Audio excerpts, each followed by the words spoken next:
This week on Inside Boulder News, Open Space and Mountain Parks is looking for volunteer trail guides. A national flood recovery group is coming to Boulder to evaluate what assistance flood survivors still need, and the city hires a new library and arts director.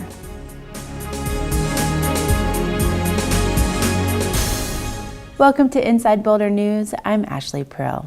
Open Space and Mountain Parks is looking for its new class of volunteer trail guides. The department typically chooses 15 to 20 people to hike local trails and educate the public on topics ranging from leash laws to wildflowers and cliff nesting raptors. An ideal trail guide likes to work outside, enjoys beautiful views, and has a passion for nature they want to share with the public. Well, I've been hiking the trails in Boulder for years and years and years, and when I heard about this program, I thought, what a great way to give back a little, because it's such an incredible resource that we have here, and we're so lucky that the community has supported open space the way they have, and I feel like it's a good time to give back, and that made it so easy because I love the hiking. I just love having the opportunity to be able to work with volunteers. Honestly, it's one of the best parts of what I do. Seeing their passion, I think, helps remind everyone of why we're here and what we're doing.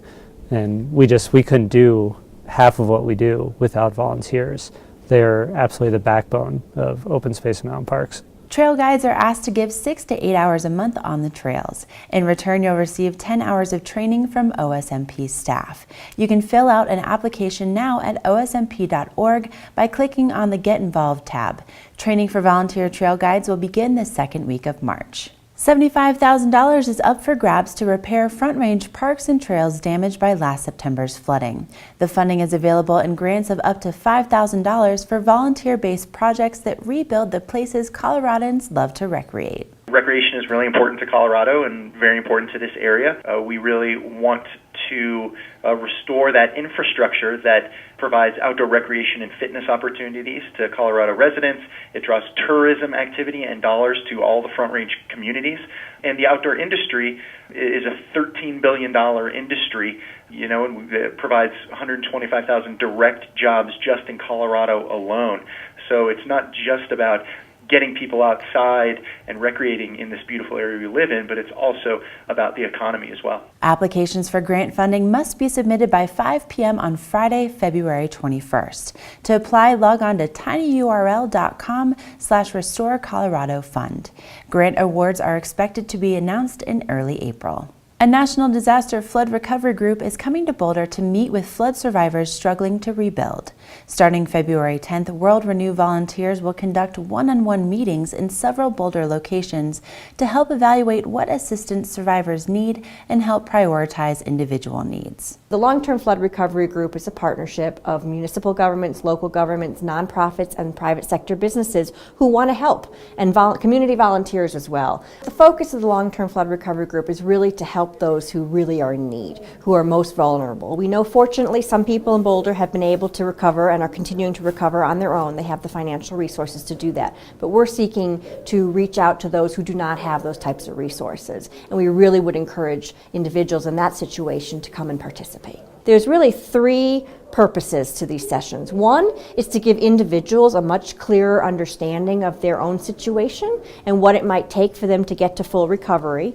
2 is so that we can enter them into a case management system so that we can go out and seek the funding that they need to help them recover as a long-term flood recovery group. And 3, so that we can get a better sense of aggregate data so we understand what the community picture is. So what's the picture for the city of Boulder, for example? I was surprised to learn that 68% of the FEMA claims came in from the city of Boulder. So there's very much a need here in our city, as well as in Jamestown and Lyons and throughout Boulder County. And so this process will help the group get a better picture of what communities need so we can help both individuals and help collectively. Sessions will be held from February 10th through February 22nd. Volunteers will be available in South Boulder at St. Paul's United Methodist Church, in North Boulder at Boulder Friends Meeting, and in Central Boulder County at Altona Grange. All information given at the walk-in centers is confidential. The information will be used to connect residents with available resources and will help address unmet needs throughout our county. After completing your one-on-one interview, you may want to make one more appointment to maximize flood recovery help. On Wednesday, February 12th, there will be a free post-flood tax workshop for residents whose homes were damaged or destroyed. The workshop is designed to help you navigate income tax options following a major disaster. The workshop will be held at the Boulder County Courthouse from 6:30 p.m. to 8:30 p.m. and you can RSVP at ufelp.org. For more information about the topics that will be covered during the workshop, visit accountantfordisasterrecovery.com. After a nationwide search, the City of Boulder has a new public library and arts director. David Farnon was chosen through a public process of focus groups and candidate presentations. He is currently the Associate Director of Community Services with the Douglas County, Colorado Libraries, and is thrilled to start his new position in Boulder on March 17th. A portion of the Goose Creek Path will be closed next week between 30th Street and Foothills Parkway due to construction on the Junction Place Bridge. The section will be closed from Tuesday, February 11th through Friday, February 14th.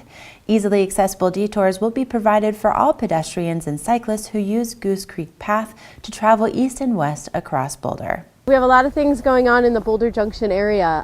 One of the two city construction projects that are underway right now is the Junction Place Bridge at Goose Creek. So this bridge will connect Junction Place in the Boulder Junction area to 33rd Street. And in order to construct the bridge project, which is going to take about a year, it's going to require some closures of Goose Creek between 30th Street and the railroad to do bridge-related construction work. During the 13-month bridge construction, Goose Creek will be closed an estimated 45 days. Some of the closures will be just a redirection onto the temporary paved path along the south side of Goose Creek. When the path needs to be fully shut down, detours will be provided on Pearl Parkway. For the latest traffic and construction information, visit boulderconezones.net. Once you've logged on, you can also sign up for a weekly email by clicking on the Boulder Junction link and then Boulder Junction emails.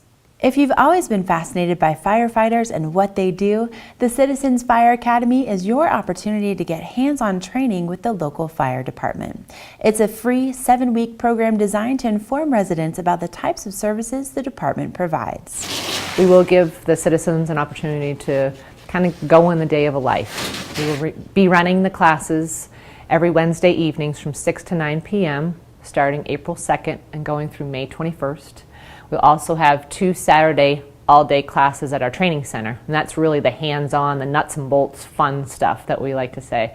So the citizens will be able to put on bunker gear that the firefighters actually wear, actually put on a mask and an air tank, go into a fake smoke-filled tower and rescue a rescue dummy. They'll have an opportunity to go up into our aerial ladder on the platform and actually be able to use what we call the jaws of life, or the public calls the jaws of life, to open a car, extricate somebody out of a car. So we'll be wanting to do as much hands-on experience as possible. We also have specialty teams like our hazardous materials team, our dive rescue team. So they'll be exposed to actually some of the specialties that the firefighters have extra expertise and training on to help deal and mitigate the risks in our community that we face. Along with teaching the public on what we actually do, we'll be teaching educational pieces. And it's a way to open our doors to the community and say, hey, we're a part of you. We're your neighborhood fire station, and come and enjoy and get to know the people that serve your community. Applicants for the course must be 18 years old, live in the City of Boulder, and agree to participate in a background check. Applications are due by March 14th and are available at Boulder Fire Rescue Headquarters, located at 1805 33rd Street. Applications are also posted online. New fitness programming debuted on Channel 8 this week. Forever Fit is a contemporary and updated fitness program for seniors that incorporates best practices in today's health and exercise disciplines. It airs Mondays through Fridays at 10 a.m. on Channel 8 and is also available for viewing at your convenience on Channel 8's website. The new program replaces Senior Shape Up. Senior Shape Up is still available to fans on a free 2-disc DVD set featuring 8 episodes. To order your DVD set of Senior Shape Up, contact Cale Rogers at rogersc@bouldercolorado.gov. Thank you for watching Inside Boulder News. Stay in touch with us on Facebook and Twitter by submitting news tips and questions. You can also sign up to receive video updates right in your inbox. Just go to boulderchannel8.com and click on subscribe.